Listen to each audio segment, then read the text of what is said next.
The fog was so thick that a man couldn't see his own rifle barrel. Visibility had dropped to less than 3 feet.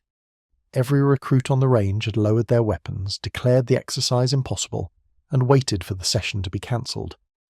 Then a single shot rang out from Station 7. The steel target, positioned 40 metres downrange, rang with the unmistakable sound of a direct hit. The recruits turned toward the shooter, but they could barely make out his silhouette through the grey wall of moisture. A second shot, another hit, a third, a fourth. Each round found its mark in conditions where aiming was physically impossible. The shooter was a 71-year-old veteran named Harold Jennings, and he hadn't looked through his sights once. He was shooting entirely by sound, using techniques that most modern soldiers didn't know existed. If you believe that forgotten skills deserve to be remembered, comment the word "listen" right now, and stay until the end, because what this man knew about sound and shooting would change everything these recruits understood about their profession. The Advanced Marksmanship course at Fort Whitmore had been running for 19 years. It was known throughout the military as one of the most demanding shooting programs available, a course that broke egos and rebuilt shooters from the ground up.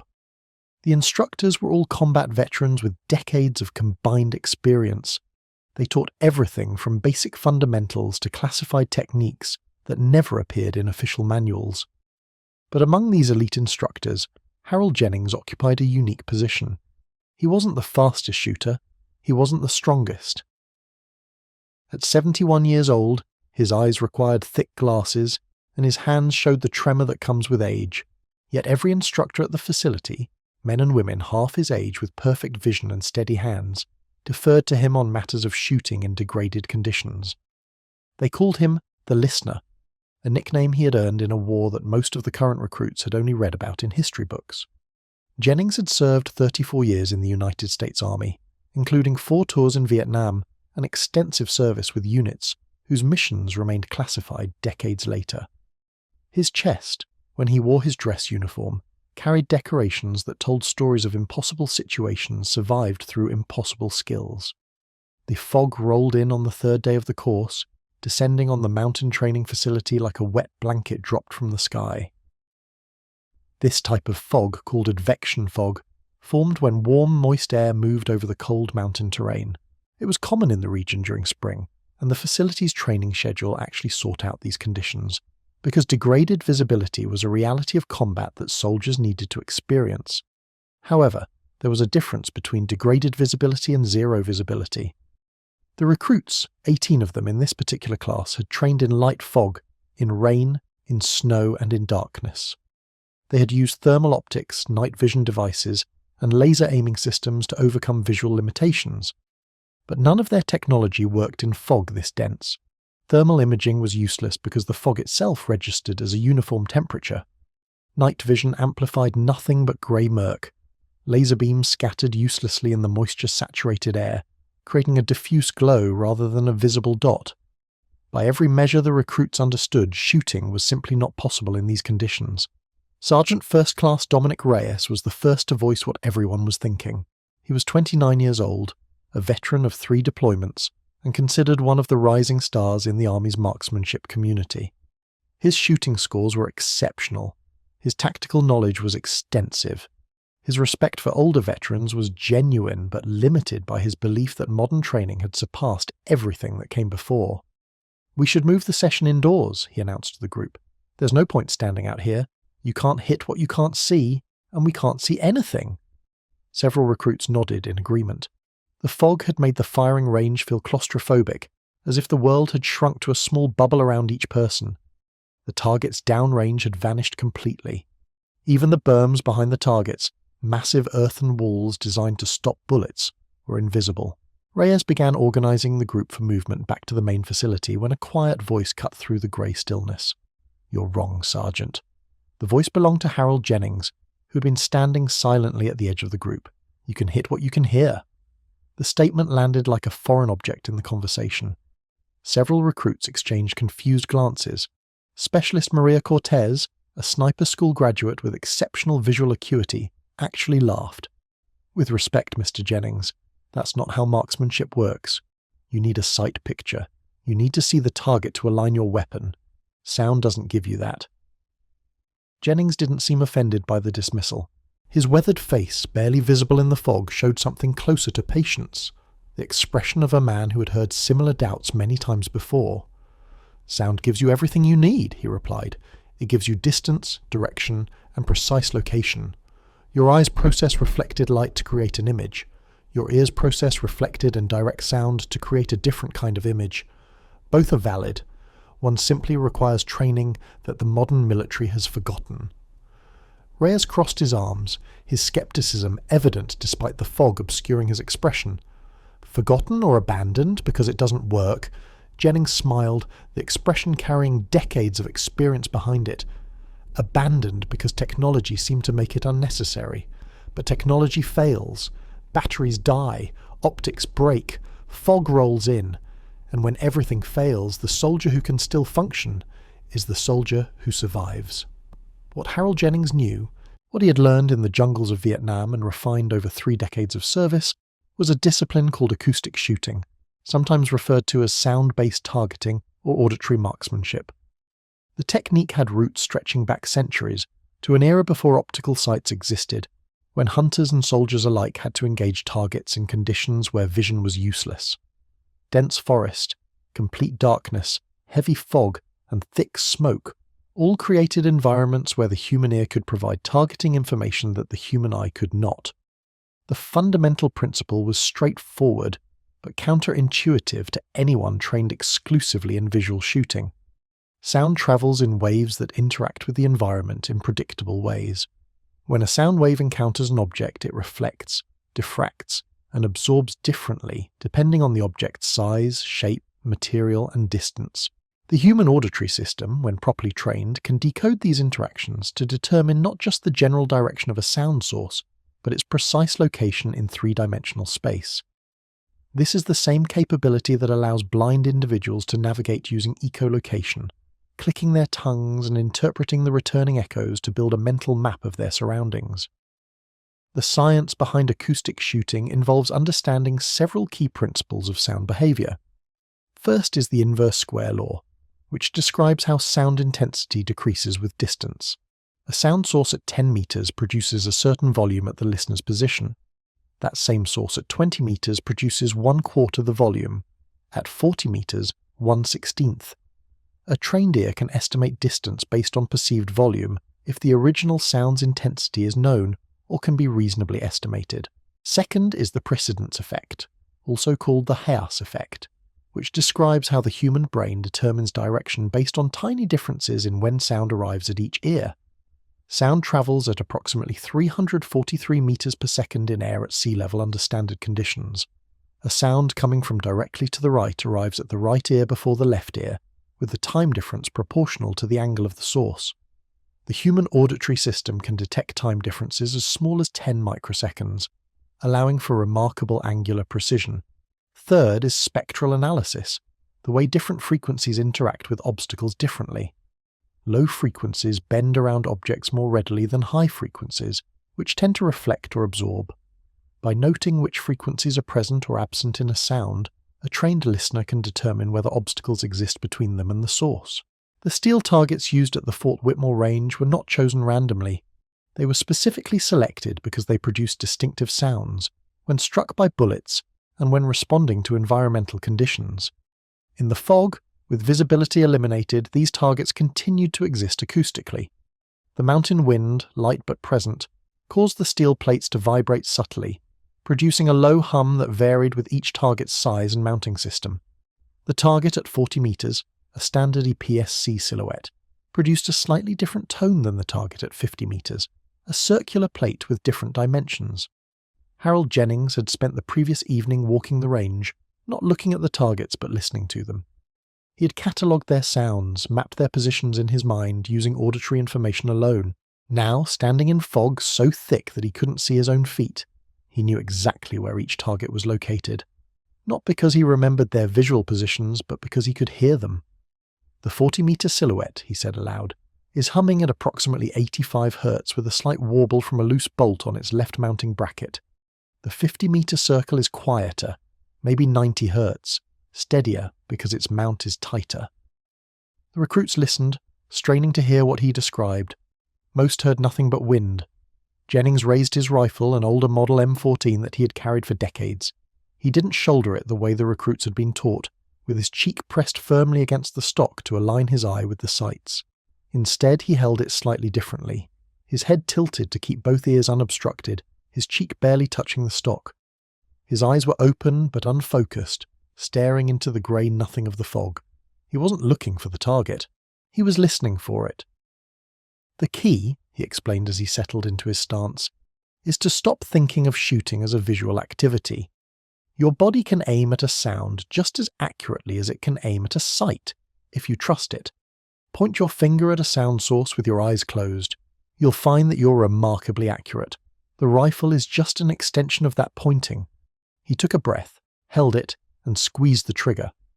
The shot shattered the foggy silence. A moment later, the distinctive clang of a bullet striking steel echoed back through the murk. The 40-meter target had been hit.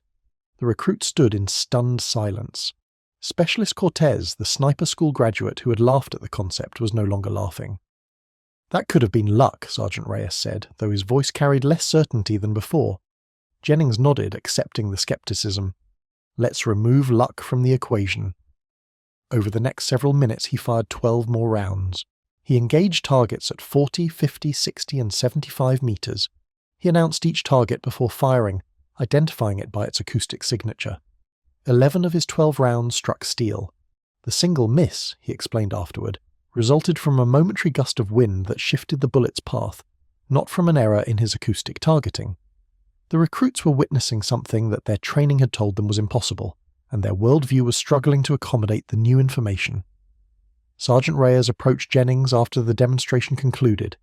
His skepticism had transformed into something closer to professional hunger, the desire to understand and acquire a skill that could save his life. "Where did you learn this? Why isn't this taught in standard training?" Jennings lowered his rifle and turned toward the young sergeant. In the fog, their faces were barely visible to each other, but Jennings's voice carried clearly. "I learned it in a place where fog like this was considered a gift, not an obstacle. Where the enemy knew the jungle better than we knew our own homes, and where fighting at night or in bad weather was the only way to survive." The story began in 1968, in the Central Highlands of Vietnam.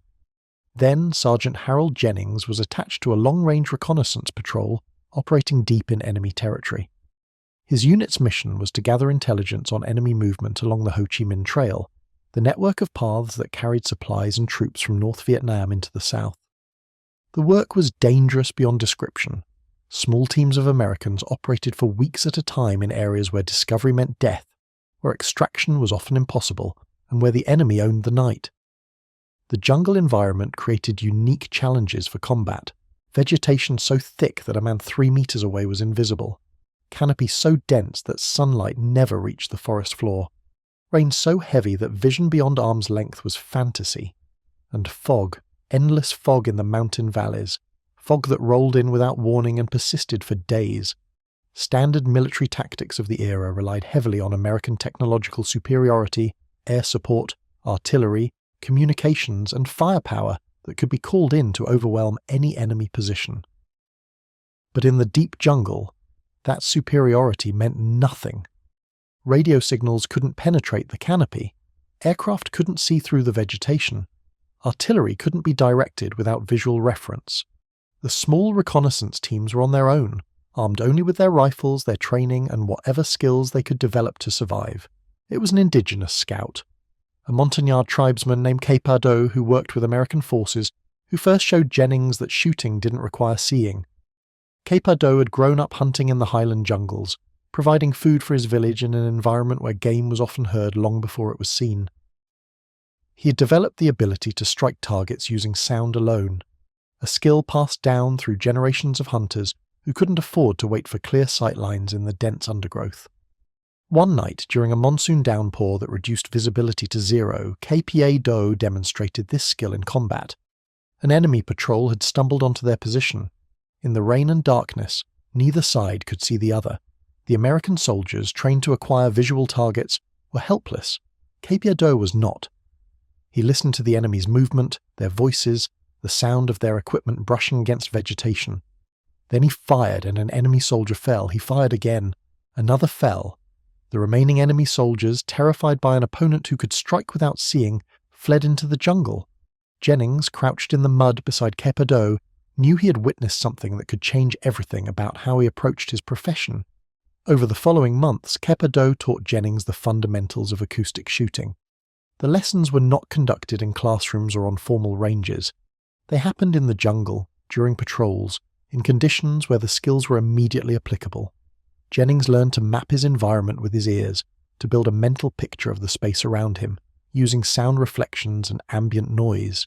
He learned to identify the acoustic signatures of different targets, to distinguish the sound of a human moving through brush from the sound of an animal, to estimate distance based on volume and frequency content.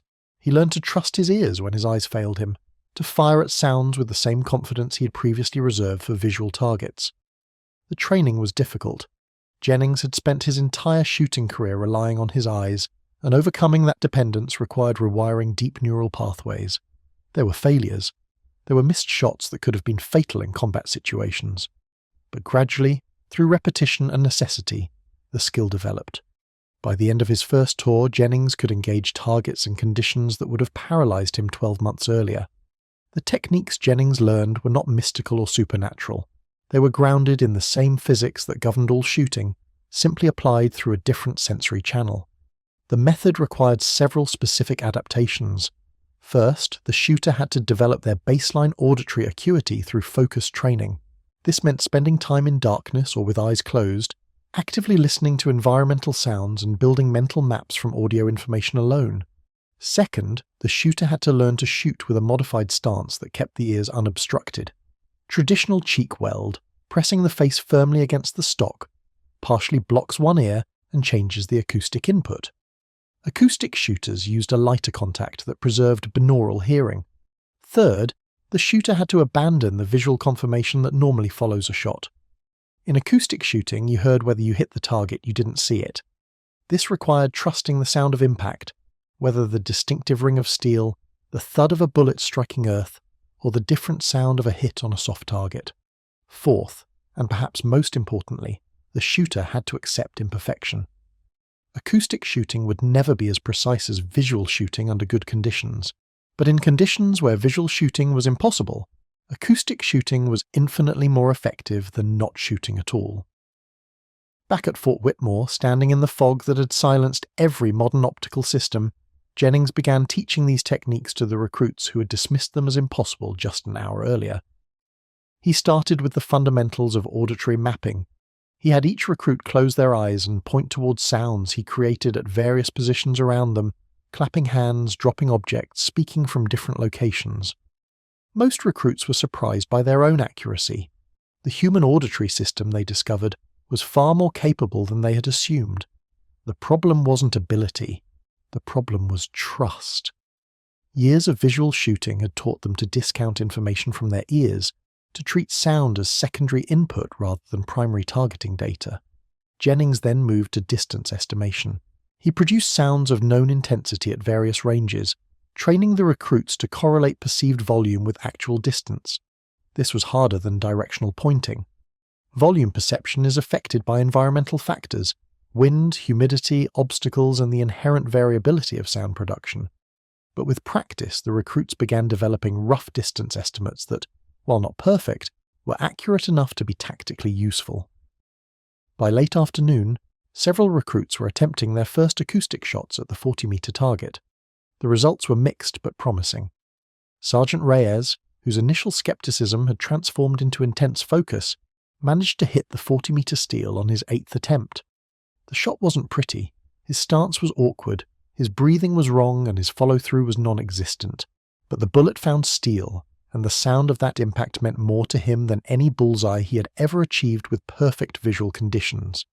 "I heard it," he said, his voice carrying wonder that seemed out of place from such an experienced soldier. "I heard where it was, and I hit it." Specialist Cortez required more attempts, but eventually achieved similar success. Her sniper training had created deeply ingrained visual habits that were difficult to override, but her underlying marksmanship fundamentals translated once she learned to trust auditory input. By evening, when the fog finally began to lift, More than half the class had achieved at least one acoustic hit on the practice targets. None of them approached Jennings' accuracy. That would require years of practice, not hours. But all of them now understood that shooting in zero visibility was possible, and that the human body possessed capabilities that modern training had neglected to develop. The fog exercise became legendary at Fort Whitmore, one of those training events that recruits discussed for years afterward. Jennings continued teaching at the facility until his 75th birthday, when declining health finally forced him to retire from active instruction. Before he left, he compiled his acoustic shooting methods into an informal manual, a document that circulated through special operations communities and eventually influenced formal training programs at several military schools. The techniques he taught weren't suitable for every soldier. They required extensive practice, specific aptitude, and conditions that occurred less frequently than visual shooting opportunities. But for those who mastered them, acoustic shooting provided a capability that no technology could replicate. The ability to fight when every electronic system had failed, when every optical device was useless, when the world had been reduced to sound and darkness. Cape-Ado, the Montagnard scout who had first demonstrated these skills in the jungles of Vietnam, did not survive the war. He was killed in 1970 during an ambush that Jennings barely escaped. But the knowledge he shared, passed down through generations of Highland hunters, survived through the American soldier he had taught, and through that soldier's students, and through their students in turn. Master Sergeant Dominic Reyes, the skeptical recruit who had wanted to cancel the fog exercise, went on to become one of the most respected marksmanship instructors in the special operations community. He incorporated acoustic shooting into his own teaching, adapting Jennings's methods for modern students and modern conditions. He always began his acoustic shooting block with the same story.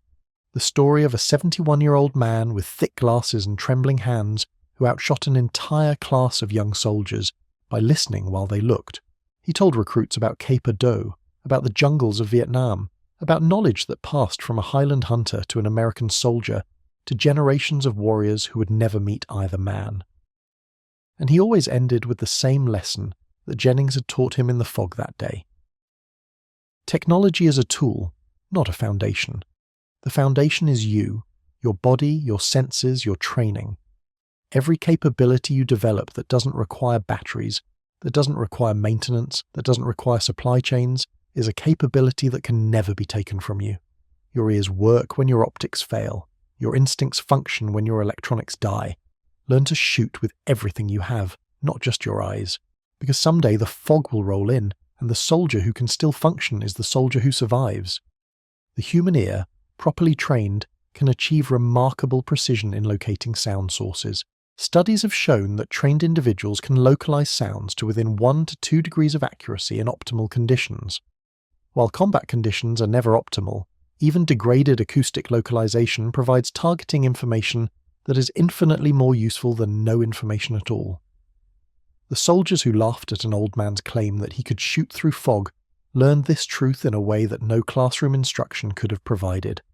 They experienced the failure of their technology and the success of human capability on the same day. They discovered that the forgotten techniques of previous generations contained solutions that modern engineering had not replaced, but simply overlooked, and they passed this knowledge forward, ensuring that the skills taught by a Highland hunter in Vietnam, preserved by an American soldier through decades of service, would continue to save lives in conditions that official doctrine still declared impossible. That is how military knowledge survives, not in manuals alone, but in the hands and ears and minds of those who understand that the body itself is the ultimate weapon system. If you believe that forgotten skills deserve to be preserved, subscribe to my channel, where every story honors the warriors who learned to fight with everything they had.